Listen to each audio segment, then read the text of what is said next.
Hi everyone, I'm Eric. And I'm Christopher. And we're Grow For Me Gardening. Today we're going to show you how we took this and turned it into this.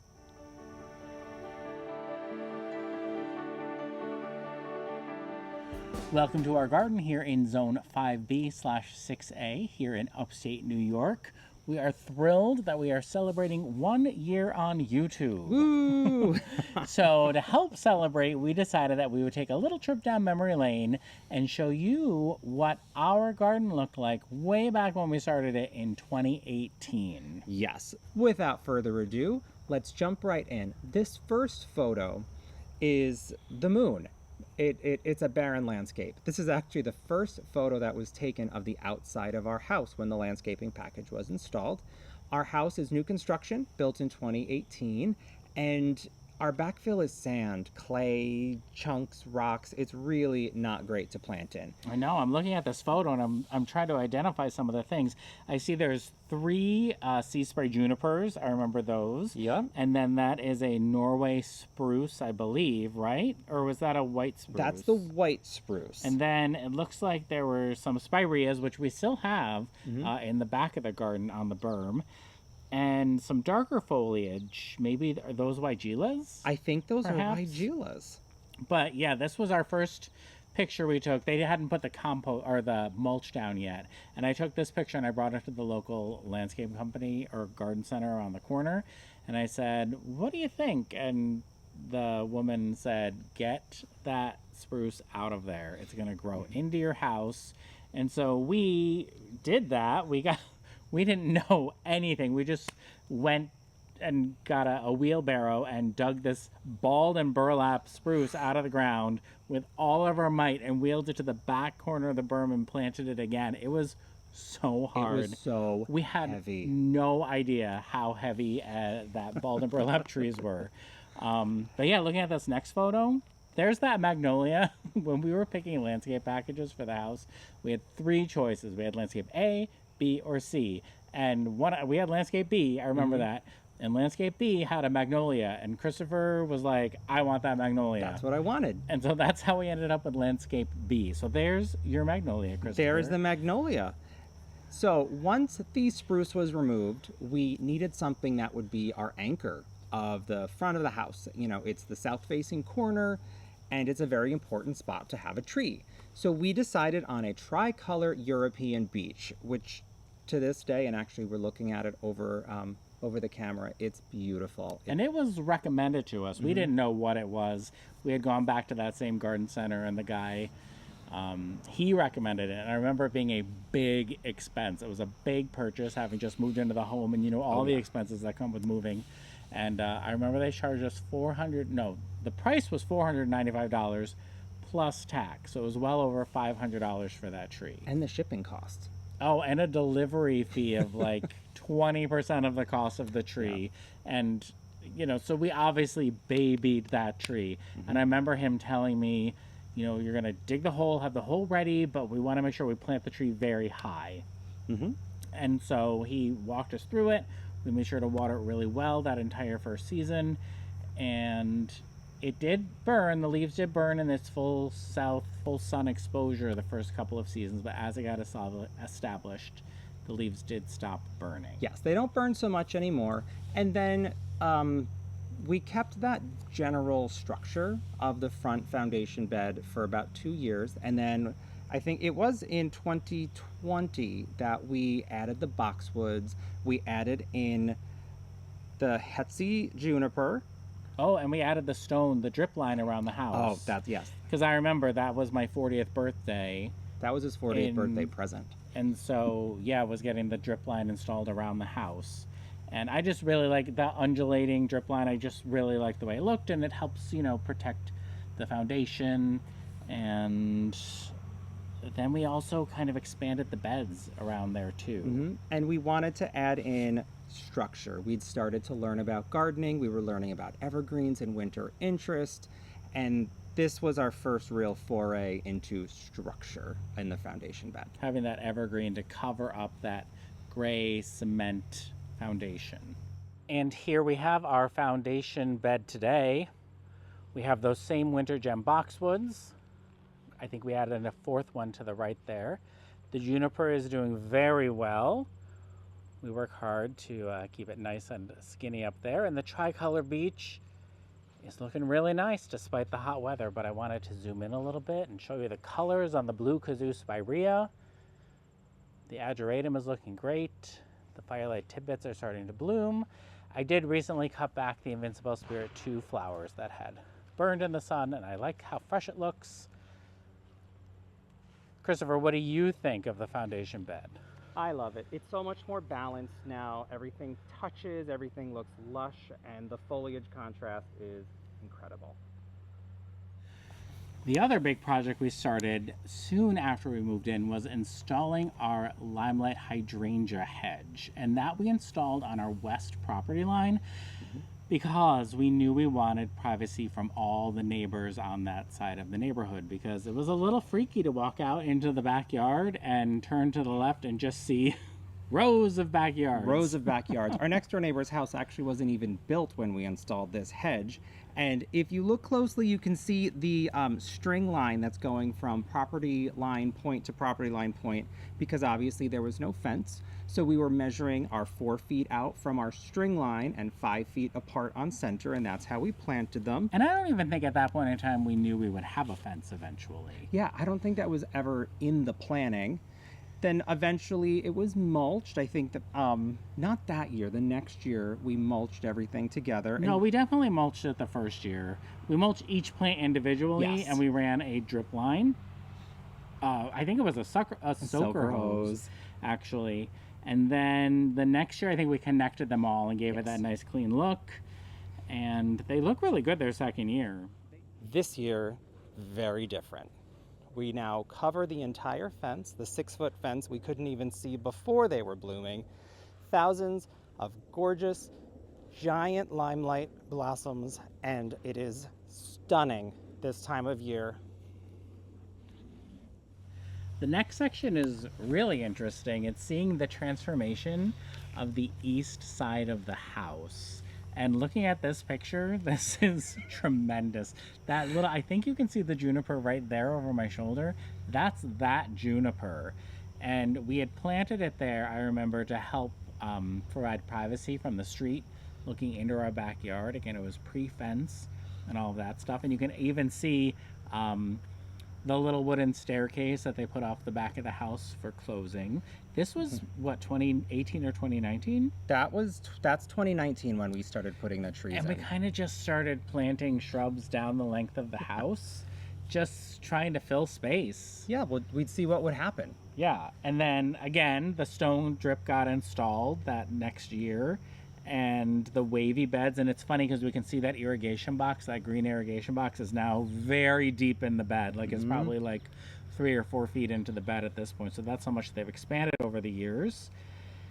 And then this was a big project. This was 2 trips to the big box store. I think it was 50 bags of black mulch to top off this tremendous bed. Oh, wait. But remember, it had rained and we rented a sod cutter. That's what I was going to say. We rented a sod cutter.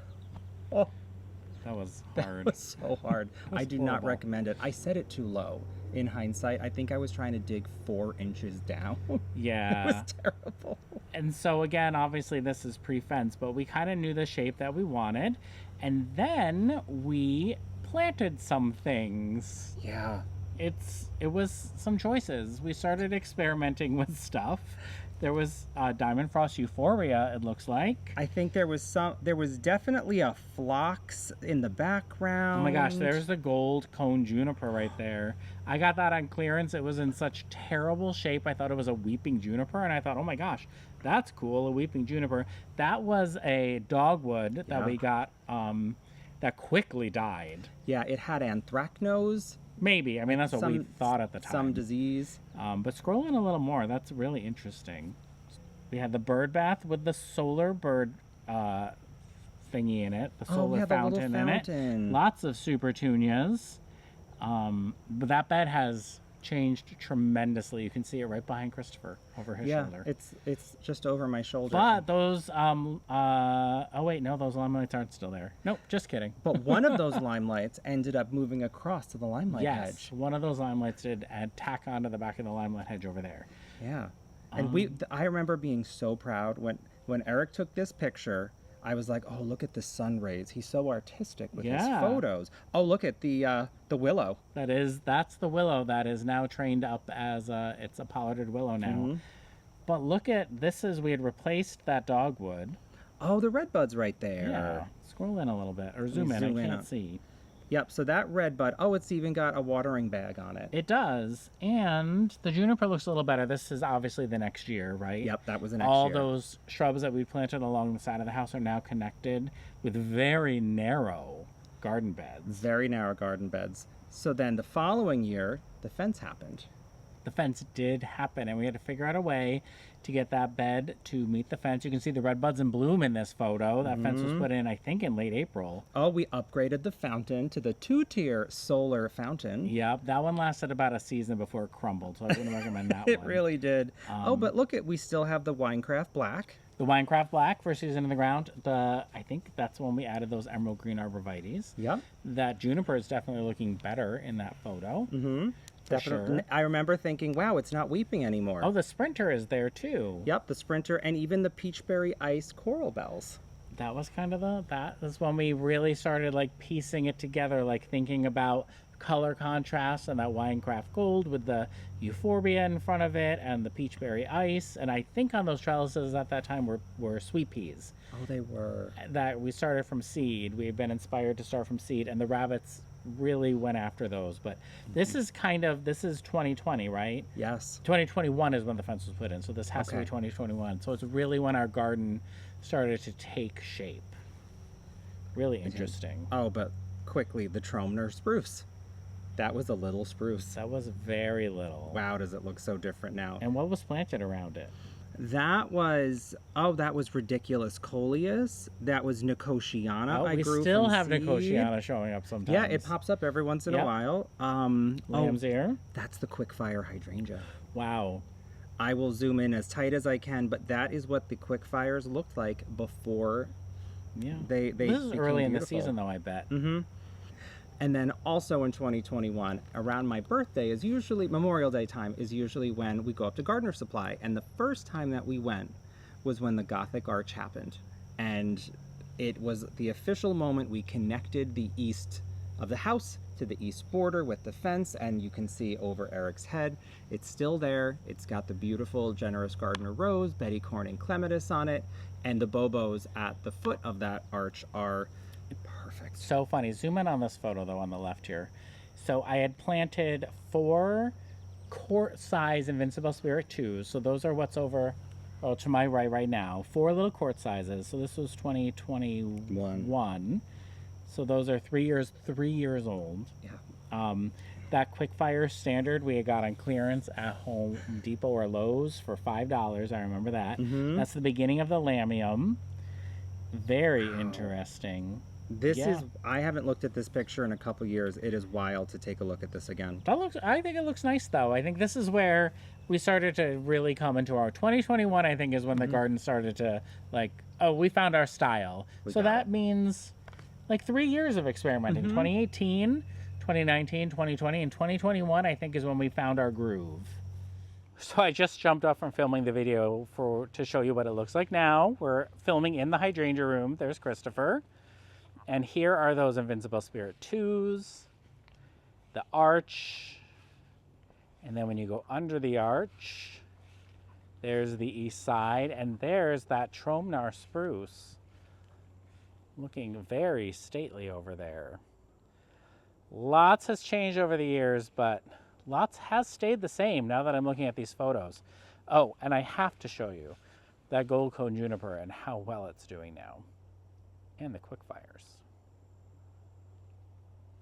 The next biggest change in the landscape was definitely the berm at the back of the property. And I think initially when people were picking out lots in this neighborhood, maybe the berm was a deterrent for some people. It might have been. The reason we chose this lot was the fact that the berm went right up to Forever Wild, so we would just have the woods behind us. And I think the builder had created that berm to move water down that direction to the retaining pond, right? Yeah, to one of those suburban retaining ponds. Yeah, so this first picture here is kind of that first year after the grass had been growing in, and it looks pretty good. I'm not gonna lie. I mean, those stripes going up the hill look good to me, but I'm the lawnmower person, so That's I straight up appreciate and down. that. It's very clean. But I knew that we wanted to kind of turn that into a more natural border that eased its way into the woods. And so we had found on clearance green giant arborvitaes at a big box store. And I think there were 7 or 8 of them. And we placed them, and I went to work one day, and when I came home, Christopher had planted them, thank goodness. That was hard. That was a hard job. They were, I think, 4 to 5 foot tall at the time. And I kind of wanted to be random with it and make it look very natural. And you can see that we're standing on the inside of that little outdoor room that we have up on the terrace now. And we had our little steps down. It's so interesting. It looks so open, not just and sparse. Yeah, and sparse, but also the trees behind the green giant arborvitaes have changed dramatically. They have. Yes. And so I remember that fall, it was that project that we knew we had to do, but we didn't want to do it, was connect those trees and make it a garden bed. And that fall, you can see the leaves are changing color. We went to a local garden center and bought as many cheap perennials as possible. We just went to this was, what year do you think this was? The fence wasn't up yet, so it was pre-2020. Or pre-2021. So this could have been... So things were still cheap. Yeah, the plants were still cheap. So we were able to go to the clearance section and get $2 perennials and $3 perennials and $4 perennials, and we loaded up. Some of it is still there, but I would say the vast majority did not necessarily come through that winter. Correct. I mean, there were some anemones that are still showing up. There were Siskiyou pink sundrops that I love that they're still showing up. Those are great. What else is still there? I remember that's when we got the Amsonia, which looks lovely still to this day. That one looks The grasses are still there. The roses of Sharon are still there. I think a lot of it is still there. And this is where we moved those sea spray junipers that were in the front of the house in the foundation bed. We moved them back there. Oh, yeah, and the spireas that were in the foundation bed are those little hedge over in that corner. Oh, yeah, those generic spireas that were in the foundation bed now form a hedge behind the river birch. But also, I think probably the most amazing thing on the entire berm is that river birch. I really like the way that has grown in. Look at that big, beautiful poplar back there. We can't really see that. There's so much that's grown in front of it since then. This is incredible. Yeah, this has been a tremendous change. Let's show you what it looks like today. Now this is a transformation. That river birch looks incredible. The green giants have all tripled in size. You can see the grasses we added over time, filling in, looking lovely. And then behind it, the poplars, those are all brand new. There's the original big poplar, but down here you can see all these other poplars that have filled in and just give this entire area a much more mature look. This next part is funny. After we had moved in, this was our back patio. The house came with this little outdoor space, which was very nice, and little wooden steps leading down to the lawn. I remember we didn't know what to do, how to make it look nice or functional, and I just stained those steps dark, and we had these concrete containers I spray painted black, and we decided to make that our very first shade garden around the base of those steps. And that's a lemony lace or lovely lemon. Lemon love. Lemon love. I'm looking coral at it. bells. Yep, we moved them over here at some point. Those were fashion azaleas Christopher found that he liked. I missed the fashion azalea. Maybe we should find some more. No. There were some Bronera, and we took flagstones from my parents' house and put them into the grass, which is a really easy project if you ever want to do it. You basically just set the flagstone where you think you want it, and then you take a knife and you cut around it like a trowel, landscape something. knife or something. You lift up the stone, and then you just peel up the grass and put the stone in it, and then you fill in any dirt or anything where it's uneven. And then I thought it'd be so fancy to put a grill pad down because it was hard to mow around. Yep. And so I figured if I just put these bricks down and some gravel, we wouldn't have to worry about moving the grill to mow. So that was my solution for that. The other thing that I noticed that's pretty big is we didn't have the window. Yes. In the outdoor space. It was so dark. In fact, it made our entire living room and dining room dark. So we had this giant opening cut out, and it changed the lighting, it changed the whole feel of the outdoor space. It made it be a place that we want to go to. Yeah, absolutely. And then maybe 2 years later in 2022, in 2022, so 5 years after we moved in, right?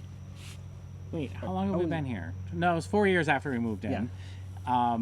I got very sick with that thing that a lot of people got sick with, and so I was stuck home from work for a couple of weeks, and I just sketched what I thought we should have at the back of the house, and I was just kind of daydreaming. You'll notice I sketched in brown because initially it was going to be a deck coming off the back, and I presented this sketch to a local landscape company, and they came over and we kind of talked through it and walked through it, and he said, "Oh, you want Trex?" And I said, "Yeah." And he said, "Ooh, that's going to be so expensive. You're better off doing stone and pavers." And I thought, really? Because that was what we initially wanted. We thought the Trex would be cheaper. Yeah, we never actually considered stone because we always thought stone would be way more money. But I'm so glad he said that because that's what we wanted. And so he took this sketch, which I had drawn to scale. I think every square was a foot or something to that effect. And they implemented it. And so I think we have clips or pictures of it being kind of before. Yep. Right? So that was the before when they started showing up with all the stuff. They had their little skid steer, and they just kept bringing in pallets and pallets of stone, and they kept coming. So we knew there was going to be a lot of material. So what's fun? Let's skip ahead a little bit. So this is what we were looking at about halfway done. You can see that they were filling each layer with crushed stone. I think it was it 50 tons or 70 tons? The total amount of stone is 70 tons. I don't know if that includes the wall or not. Okay. So they just kept building up the level inside that wall and building it until it was level, and then they laid it like it was just a regular patio. And I remember the big concern was the transition between the concrete pad at the back of the house and the existing room onto the crushed stone, and they just kept pounding that crushed stone down to get it as solid as possible. And so far, it's been amazing. So far, so good. Do we have another? I don't. What did I pull? We should just show you the after. Well, I wanted to show them what we did before it was finished. We started shopping. You know, not shocking for us. We started shopping and we started placing, and then I got out with a wonderful can of spray paint and started drawing all of the lines. That yellow is the gas line that they had to trench all the way from the front of the house all the way to the back for the fire bowl. Oh, that's right. This entire east side right here was all dug up. The grass down the center. It was I remember that now. Much. I think I have a picture. I panicked. It was a lot. I mean, and they have to go down really deep because it's a gas line. And then, look at the right Ruby Falls. Yeah, it looks pretty. I mean, that was a nice specimen. And the Lady of Shalotts, there were 3 of them initially, and then we put them against the wall there, and I was like, we need 5. Yeah, we needed to get because I'm more. not patient enough to wait for those to fill in. Oh, but look at how we had that curve there. Things have changed so much. The bed shape, this was the initial kind of like, oh, here's where things are going to go. A lot of it is the same, but a lot of it has changed. Look at that honeysuckle is there. Yeah, the honeysuckle is in that spot, just not on that Jardin Tower. The weeping white spruce is there. That's where the black gum is. The sprinters are there. Those are the Pugster Blues, right? No, those are the Setietis. Yeah. Yep, that are still there. I mean, this is 2022, so this was only 2 years ago. Oh, this is fun to watch because so many of these things are now much bigger, and obviously it looks a lot different when it's on grass. Yeah, this is funny. Oh yeah, and yeah, they had Oh, stuff those in our way. Sesky Golds, we really, really wanted them to work, and I think it was the second time we've tried them, and I don't know why, they don't do well for us. They didn't like us. Oh, Diana kept falling over. We had to have her blocked up. But yeah, and you can see there that underneath the gravel portion of our patio, it's just landscape fabric. Which keeps the weeds out. It's done very well for us. Oh, and then here's the after. But even then, you can see, since then, we've extended those paths. The one at the north end and the one on the east side. We added a couple more pavers to, so that the grass didn't indent so much. Yeah, that was last year. This drone shot was taken by the landscaper after the project was finished. There's our gardener's beds, our beds from Gardener Supply. Yeah, they're looking good. The arches. We had just gotten the furniture in, and we've now changed the arrangement of the patio furniture. Yes, because when the furniture was like this, we had nowhere in the shade to really sit, except on the couch, and that was it. And so when you had friends over, you couldn't all just like huddle on the couch in the shade. So underneath in the interior there is the dining table, so we switched those things, which we can show you momentarily. But what a big project, and it's hard to believe that garden and that terrace is only 2 years old, because I can't remember this house without it. Yeah, it feels like it is an extension of our home. It doesn't just feel like the outside part. It really brings the inside out into the garden, and we've loved it ever since we put it in. And I'm really glad we took our time deciding what to do and we didn't rush. That was probably Eric's 50th drawing, maybe. I mean, he just, like, I almost imagine him like crumpling paper and just tossing it while he was sitting there, sneezing with COVID. But yeah, I guess that was one good thing that came out of all that. We got this beautiful drawing, and I love it. Yeah, let's show you what it looks like today. So when you come under the arch and bear left, you can see this is the terrace today with the gardens. There's that honeysuckle that we mentioned just a little bit ago. The sprinters, and the black the steady eddies have filled in really nicely. But this is it. It's tremendous. The elevated beds are looking gorgeous. And then if you go this way, I left the hose out. Pretend that's not there. Yeah. I'm really happy with how it came out. And I'm really happy Eric decided we needed to add 2 more Lady of Shalott roses, because they're beautiful right now. Oh, they really are.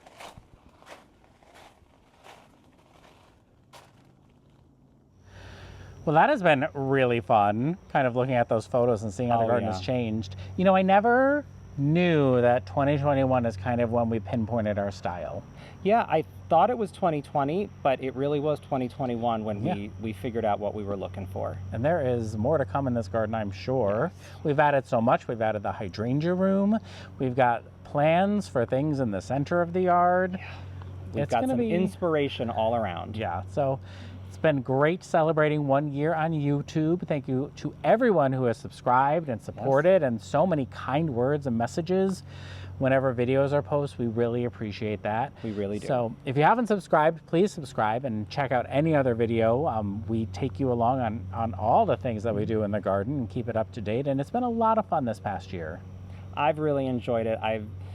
I feel excited when the videos go out that we get to share a little piece of what we're doing with all of you. Yes. So again, I'm Eric. And I'm Christopher. And we're Grow For Me Gardening. Thanks for growing with us.